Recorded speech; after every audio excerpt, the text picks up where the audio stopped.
प्रथम पूर्वतन प्रधानमंत्री अटल बिहारी वाजपेयी पुण्यतिथि अवसर में एम्स कैंपस रे आम पूर्वतन सभापति समीर भाई आम डायरेक्टर विश्वास बाबू आमर प्रभास भाई लेफ्टिनेंट कर्नल बिरंची भाई समस्त उपस्थित आज ये श्रद्धांजलि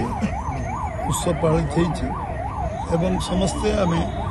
जी जन युगजन्मा थे राष्ट्रनीतिज्ञ थे केवल राजनेता नथिले आगामी 100 वर्ष से भारतवर्ष कथा चिंता करुशा गोटे समय ऑयल रिफाइनरी भित्तिप्रस्तर एम्स भित्तिप्रस्तर साइंस टेक्नोलॉजी भित्तिप्रस्तर एवं आईआईटी एभली जो कार्यक्रम से हाथ को नहीं ओडिशा को जातीय राजपथ 1500 किलोमीटर 3400 किलोमीटर पहुंचाई से जड़े से ओडिशा नमस्य आम समस्त प्रेरणार केन्द्रबिंदु आज आम स्मरण करवा मन पकेवा जे भारतवर्षर ऐतिहासिक परिवर्तन करते ओडिशा रे स्वास्थ्य क्षेत्र जो एम्स आज होती दिल्ली पर जो एम्स आज सबू लोक विश्वास केन्द्रबिंदु होती सबुठ बड़ आम एसेट आम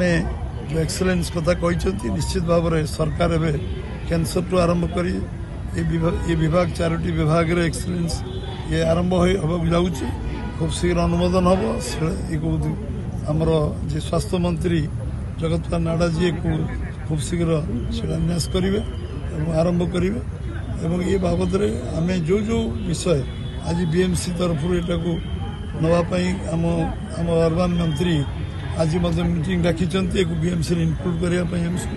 ये सब जिते कार्यक्रम एम्स हम आम जो 4-5टी राज्यर लोक मैंने निर्भर कर निश्चित भाव में तार एक्सपेंशन जमी जमार जो प्रॉब्लम अच्छी खूब शीघ्र सॉर्ट आउट हो एवं एटी आम जो लोक मैंने मास धरी ये स्थान पाऊना से पाइबे एवं एभली एक व्यवस्था आरंभ हो समस्ते